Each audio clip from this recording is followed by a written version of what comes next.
ओम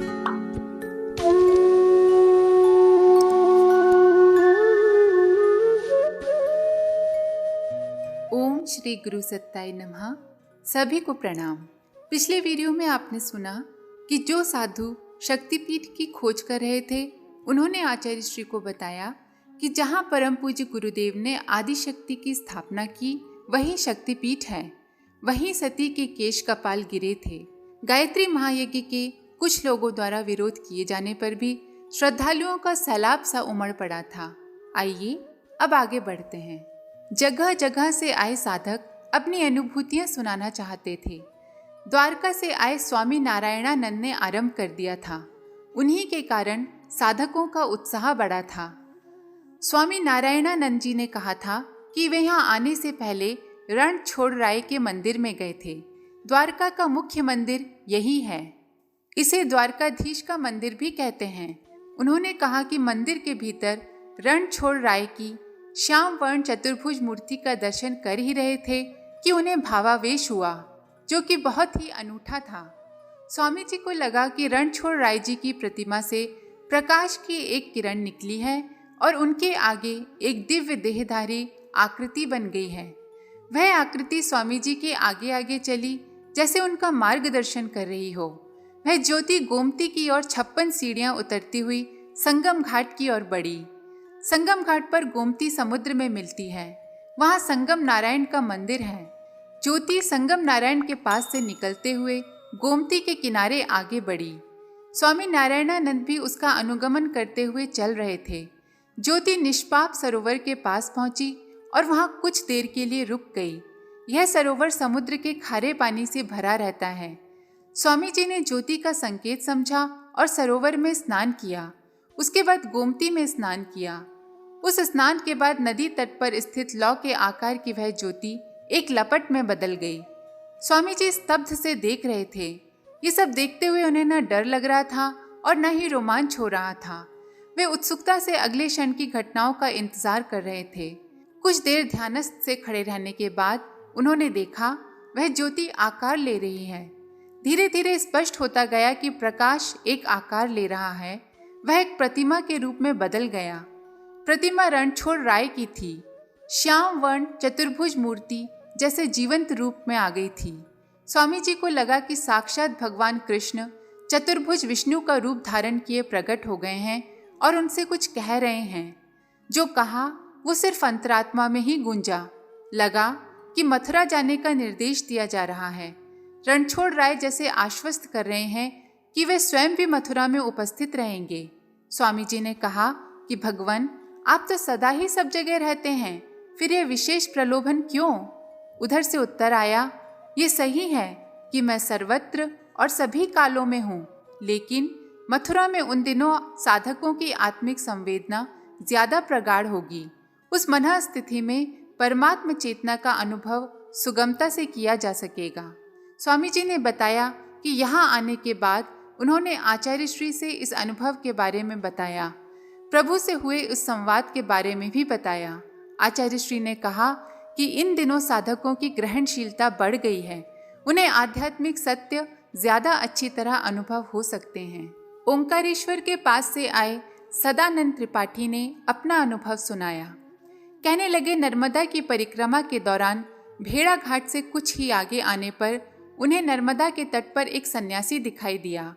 वह सन्यासी नर्मदा स्नान कर निकल रहा था। सन्यासी ने उनसे पूछा, गुरु की खोज में निकले हो क्या? जिस गुरु की तलाश कर रहे हो, मैं भी उन्हीं का शिष्य हूँ। सदानंद उस सन्यासी की बात का जवाब दिए बिना उसकी ओर देख रहे थे। उस सन्यासी ने कहा कि मेरे और आपके गुरु का नाम स्वामी ओंकारानंद है। उन्होंने मुझे आपको लिवाने भिजवाया है। सदानंद ने पूछा कि आश्रम कितनी दूर है, तो सन्यासी ने कहा कि यहाँ से 20-22 कोस दूर है। शाम तक वहाँ पहुँच जाना है। जिस समय संवाद चल रहा था उस समय दोपहर ढल रही थी। शाम तक इतनी दूरी तय करना कठिन था। कठिन ही क्या, असंभव सा था। उस सन्यासी ने सदानंद के असमंजस को समझा और कहा, चिंता न करो, हम समय पर पहुंच जाएंगे। स्वामी ओंकारानंद अवधूत हैं, हम उसी परंपरा में दीक्षित हैं। सदानंद को अवधूत शब्द सुनकर अटपटा सा लग रहा था। वह मानते थे कि इस श्रेणी के साधु सन्यासियों के पास सिद्धियां तो होती हैं, लेकिन साधन पथ पर सहायक नहीं होती। सदानंद ने अपना अनुभव बताया कि अवधूत शब्द सुनते ही उनके शरीर में झुरझुरी सी आ गई, पत्ते की तरह कांपने लगे। ऐसी घबराहट होने लगी कि मन करने लगा कि उल्टे पांव लौट जाएं। ये विचार आया ही था कि सन्यासी ने उनका हाथ पकड़ लिया।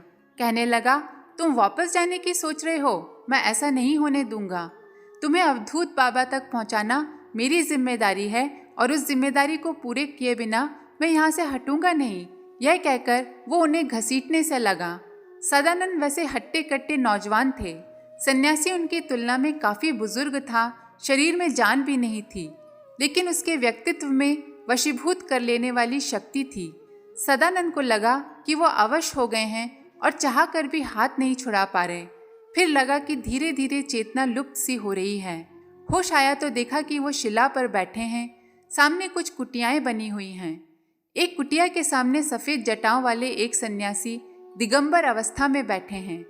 उनके सामने कुछ सन्यासी मृग छाला बिछाए बैठे हैं। सबसे बुजुर्ग दिखाई दे रहे सन्यासी ही संभवतः ओंकारानंद थे। उन्होंने सदानंद को इशारे से अपने पास बुलाया। सदानंद पास जाते हुए डर रहे थे। वे मन ही मन गायत्री का जप करने लगे। वे जप करते हुए उस आश्रम नुमा जगह पर बैठे दिगंबर सन्यासियों को भी देखते जा रहे थे। स्वामी ओंकारानंद ने सदानंद को बैठ जाने का आदेश दिया। सदानंद के बैठते ही ओंकारानंद ने कहा, मैंने तुम्हें विशेष उद्देश्य से बुलाया है। मैं यहाँ तुम्हें अघोर साधना में दीक्षित करूँगा। सदानंद बोले, लेकिन मैं इस साधना में दीक्षित नहीं होना चाहता, मुझे क्षमा करें। स्वामी ओंकारानंद ने कहा, तुम दीक्षित होना चाहो या नहीं, मुझे तुम्हें दीक्षित करना ही है। तुमने पिछले जन्मों में मेरी बहुत सेवा की है और उसका ऋण मुझे उतारना ही है। कहते कहते स्वामी ओंकारानंद अचानक चुप हो गए। उनकी चुप्पी में स्तब्ध होने का भाव था, जैसे अचानक कोई बात याद आ गई हो। उन्होंने चर्चा का रुख बदला और कहा, अरे, तुम्हारा चतुर्विश लक्ष्य अनुष्ठान पूरा हो गया? तुम अब भी गायत्री मंत्र का जप कर रहे थे? ये संख्या पूरी होने के बाद मैं तुम्हारी सहमति होने पर ही तुम्हें दीक्षित कर पाऊंगा। ओंकारानंद ये कहने के बाद देर तक स्तब्ध से बैठे रहे। फिर उन्होंने उसी सन्यासी को बुलाया और कहा कि इसे जहाँ से लाए हो वहीं छोड़ाओ। ये अपने स्वरूप को जान गया है। अब हम इसे अपने मार्ग पर दीक्षित नहीं कर सकते। उस सन्यासी ने अपने गुरु के आदेश का पालन किया और सदानंद को नर्मदा के तट पर ले जाकर छोड़ दिया। वापसी में भी समय का बोझ नहीं हुआ था। लगा कि कुछ ही पल बीते होंगे। सदानंद ने गोष्ठी में साथियों को बताया कि यहाँ आने पर उन्होंने आचार्य श्री को इस घटना के बारे में बताया था। साथियों ने उत्सुकता से पूछा, फिर गुरुदेव ने क्या कहा? सदानंद ने कहा, गुरुजी ने कुछ नहीं कहा, वे सुनकर चुप रहे। इस घटना का रहस्य बताने के लिए जब मैंने उन्हें कहा तो वो सिर्फ मुस्कुरा दिए। सदानंद के अनुभव का निचोड़ यह था कि गायत्री साधना ने उसे दिगंबर अवधूत अघोरी के चंगुल में फंसने से बचा लिया था। महायज्ञ में आए कुछ व्यक्ति सिद्ध साधक स्तर के थे। उनमें एक अजितनाथ ने गोष्ठी में अद्भुत संस्मरण सुनाया। अजितनाथ का मन गीता, उपनिषद, ब्रह्मसूत्र और योग वशिष्ठ आदि वेदांत शास्त्रों के अध्ययन में खूब लगता था। वे इसी में मगन रहते थे और अपने लिए तय कर चुके थे कि घर गृहस्थी के झंझट में नहीं पड़ना है। संन्यास लेकर चुपचाप आत्मविकास करते रहना है। गायत्री साधना करते हुए उन्हें किसी भी व्यक्ति के भूत, वर्तमान और भविष्य का आभास होने लगा था। भविष्य के आभास को तो किसी ने परखा नहीं था, लेकिन अतीत और वर्तमान के बारे में कई लोगों के बारे में उन्होंने सही सही जानकारी दी। सिद्धि की कसौटी पर खरा उतरने से उनका संकल्प और प्रगाढ़ हुआ। उन्होंने निश्चय सा कर लिया कि घर गृहस्थी नहीं बसाएंगे, अपने मार्गदर्शक के बताए मार्ग पर चुपचाप चलते रहेंगे। जब अजितनाथ का विवाह तय हो गया, वो मना नहीं करें इसके लिए माता पिता ने आचार्य श्री से पहले ही पूछ लिया था। पुत्र के विवाह की अनुमति मिल गई थी। जब अजितनाथ को सूचना दी तो वे चौंके और कहने लगे कि गुरुदेव से पूछे बिना विवाह नहीं करना है। उन्हें उम्मीद थी कि गुरुदेव उनके संकल्प का समर्थन करेंगे। माता पिता ने बताया कि गुरुदेव से वे पूछ चुके हैं, तो सहसा उन्हें विश्वास नहीं हुआ। उन्होंने कहा कि आप लोगों की बातों पर मुझे भरोसा नहीं है। घर में बहू लाने के लिए आप लोगों ने गुरुदेव के सामने अपने ढंग से बात रखी होगी। चर्चा के दौरान अजित नाथ के सामने उस कन्या की तस्वीर रखी गई। तस्वीर देखते ही अजित चौंके। उन्होंने आंख बंद की और कोई अज्ञात रहस्य पता लगने जैसा भाव व्यक्त किया। माँ ने पूछा कि क्या बात है, तो अजित ने कहा, ये लड़की बहू बनकर आई तो मेरे साधना मार्ग में बहुत विघ्न करेगी। पिछले जन्म में ये एक व्याध परिवार में जन्मी थी, ऐसे परिवार में जिसे गांव में कोई रहने नहीं देता था। घर के लोगों को अजित नाथ के दिव्य बोध की क्षमता का पता था। वे भी थोड़ा हिचकिचाए, लेकिन कन्या पक्ष को वचन दे चुके थे। कहने लगे, अब कुछ नहीं हो सकता। अजित नाथ ने कहा, वे स्वयं ही गुरुदेव से पूछेंगे। खैर, वे मथुरा गए। तब सहस्त्रकुंडीय गायत्री महायज्ञ की तैयारियां चल रही थीं। अजित नाथ ने गुरुदेव के सामने अपनी समस्या रखी। आचार्य श्री ने शिष्य की बात ध्यान से सुनी। उन्हें पता था कि अजित को अतीन्द्रिय बोध होता है। आचार्य श्री ने आंखें बंद की, कुछ सोचते रहे, फिर बोले, फिर भी तुम्हें उस कन्या से विवाह कर लेना चाहिए। कोई और लड़की होती तो मैं तुम्हें ब्रह्मचारी रहने की अनुमति दे देता, लेकिन ये कन्या तुम्हें साधना में सहायता देने के लिए आ रही है। ये योगी है। अजित अपने गुरु की बात चुपचाप सुन रहा था। मन के प्रतिकूल निर्देश मिलने से चेहरे पर अप्रिय भाव आ जा रहे थे। आचार्य श्री ने उसके भावों का उतार चढ़ाव देखा और कहा, बेटा, तुम्हारे मन में पिछले जन्म की बात घर कर गई है। तुम तो भगवत गीता पढ़ते रहते हो। उसमें क्या ये नहीं पढ़ा कि इस जन्म में योगी से कोई त्रुटि हो जाए और वो अपने लक्ष्य को प्राप्त नहीं कर सके तो भी उसकी साधना का नाश नहीं होता। अगले जन्म में वह योगियों और श्रीमानों के परिवार में जन्म लेता है। इसके बाद आचार्य श्री ने निर्देश दिया कि फिर भी तुम्हें नहीं समझ में आ रहा तो समर्पण भाव से मेरी बात मानो और इसी कन्या से विवाह करो। वह तुम्हारे लिए बहुत सहयोगी सिद्ध होगी। साधना के मार्ग पर तुम्हारे लिए उत्प्रेरक का काम करेगी। पुरी से आए अक्षय महापात्र वर्षों से आचार्य श्री का स्मरण करते हुए साधना कर रहे थे। अक्षय ने उन्हें पहली बार गोवर्धन मठ में देखा था। उन दिनों आचार्य श्री पुरी की यात्रा पर थे। शंकराचार्य स्वामी भारती कृष्ण तीर्थ से भेंट के समय अक्षय ने उन्हें देखा था। प्रणाम के बाद आत्मनिवेदन भी किया था। अक्षय ने आचार्य श्री को मन ही मन अपना गुरु मान लिया था। तब से अब तक कई बार स्वप्न सानिध्य और आत्मिक अनुभूतियां हुई। उनके विस्तार में न जाकर अक्षय ने बताया कि सहस्त्रकुंडीय महायज्ञ की सूचना मिलते ही यहाँ तुरंत आने के लिए मन छटपटा उठा। पिछले 40 दिन से वे यहीं हैं।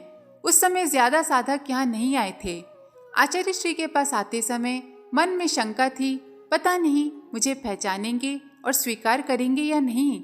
शंका उठते ही तिरोहित हो जाती कि ये संदेह नहीं उठना चाहिए, गुरुदेव पहचान लेंगे, और नहीं पहचानते भी तो अपना परिचय देने में संकोच नहीं किया जाना चाहिए। अक्षय ने बताया कि इसी ऊहापोह में वे मथुरा स्टेशन पर उतरे। वहां से तपोभूमि आए और तपोभूमि में प्रवेश किया ही था कि यज्ञशाला के पास गुरुदेव के दर्शन हो गए। उन्हें प्रणाम किया। गुरुदेव ने देखते ही कहा, तुम आ गए अक्षय। मैं चाह ही रहा था कि तुम यहाँ 1.5 महीने पहले आ जाओ। यहाँ तुम्हें भोजन व्यवस्था में हाथ बटाना है।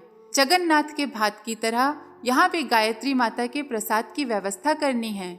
उस व्यवस्था में तुम्हें भी लगना है। सुनकर अक्षय को जैसे परम आनंद मिल गया। आचार्य श्री के मुंह से अपना नाम सुनकर ही वह मुदित मगन हो गए। ये अनुभव सुनाते सुनाते अक्षय भाव विभोर हो उठे। उनका गला भर आया। गुवाहाटी से आए अनुनय का मन था कि अब मथुरा छोड़कर कहीं नहीं जाना है। यहीं माँ की सेवा करते हुए जीवन बिता देना है। अनुनय बचपन से ही कामाख्या के दर्शन, पूजन, अर्चन के लिए जाते रहे थे। अपनी आराध्य देवी के पास जाने से पहले भैरव के पास भी जाते थे। पिछली गुरु पूर्णिमा को दर्शन के लिए गए तो मन में तरंग उठी कि दीपावली से शक्ति साधना के लिए एक अनुष्ठान आरंभ करना है। मन में ये भाव लिए हुए भैरव के सामने बैठे ही थे कि लगा जैसे महादेव स्वयं पूछ रहे हैं कि साधना कहाँ करनी है। उस प्रश्न के उत्तर में निवेदन किया कि कामाख्या देवी के संरक्षण में, उन्हीं के अंचल में। भैरव ने प्रेरणा जगाई कि दीपावली पर ब्रह्मपुत्र के नहीं, यमुना के तट पर जाकर संकल्प करो। साधना भी वहीं आरंभ हो सके तो अच्छा। अनुनय को कुछ समझ नहीं आया। आगे भैरव का उद्बोधन था कि मथुरा वृंदावन के बीच में उन दिनों एक विराट आयोजन होना है। ये आयोजन विश्व वसुधा के कल्याण के लिए होगा और समस्त दैवी अनुग्रह उन दिनों वहां उपलब्ध रहेंगे। अनुनय का मन हुआ कि कामाख्या देवी के बारे में पूछें, वे भी वहां रहेंगी क्या? भैरव ने बिना पूछे ही जैसे कहा, महाशक्ति सर्वव्यापी और सर्वकालिक है। तुम्हें तुम्हारे समझने के लिए इतना ही पर्याप्त है कि उन दिनों सभी देव सत्ताएं मथुरा में विद्यमान रहेंगी। उनके सानिध्य में साधना अनुष्ठान आरंभ करो तो ज्यादा श्रेयस्कर होगा। ये प्रेरणा थी या आदेश, कुछ स्पष्ट नहीं हो रहा था, लेकिन निश्चय उसी क्षण कर लिया कि मथुरा जाना था। वहां से उठकर अनुनय कामाख्या की ओर बढ़े। मंदिर के पास स्थित सरोवर में उतरकर आचमन किया और अर्घ्य चढ़ाया। इसके बाद शक्तिपीठ में प्रवेश किया। मंदिर में प्रवेश करते ही विचित्र स्फुरणाएं जाग रही थीं। कोई साधक अपने साथी से चर्चा करते हुए निकला कि दीपावली के बाद मथुरा में सहस्त्र कुंडीय गायत्री महायज्ञ होने वाला है। दुनिया भर से लोग वहां पहुंचेंगे, वहां चलना चाहिए। अनुनय को न जाने क्यों लगा कि जैसे ये संवाद उन्हें सुनाने के लिए ही किया गया था। भगवती स्तोत्र का पाठ करते हुए अनुनय ने इस प्रतिक्रिया को झटक दिया। उनके मन में भैरव की प्रेरणाएं फिर हिलोर लेने लगी और स्तोत्र पूरा होते होते जैसे भगवती ने आदेश दे दिया कि दीपावली पर मथुरा में ही रहना है। वहां रहना और महायज्ञ में भाग लेना भी एक बड़ा अनुष्ठान है। अनुनय ने दीपावली से पहले ही मथुरा जाने का निश्चय कर लिया। आश्विन नवरात्रि संपन्न होने तक 4 साधकों को और तैयार कर लिया था। उनमें से एक ने कहा था कि मथुरा चलें तो रास्ते में पड़ने वाले वाराणसी, प्रयाग, गया आदि तीर्थों की भी यात्रा कर लें। अनुनय ने कहा कि पहले मथुरा ही पहुंचना है, कहीं रुकना होगा तो वापसी में देखा जाएगा। अनुनय के साथ आए अन्य साधक उन दिनों यज्ञ नगर की स्वच्छता सेवा में लगे हुए थे। अनुनय ने भी अपने लिए यही काम चुना। आज के लिए इतना ही। आप सभी का धन्यवाद। ओम शांति। हमारे YouTube चैनल को सब्सक्राइब करें और बेल आइकन को दबाकर ऑल पर क्लिक करें ताकि नोटिफिकेशंस आपको मिलती रहें।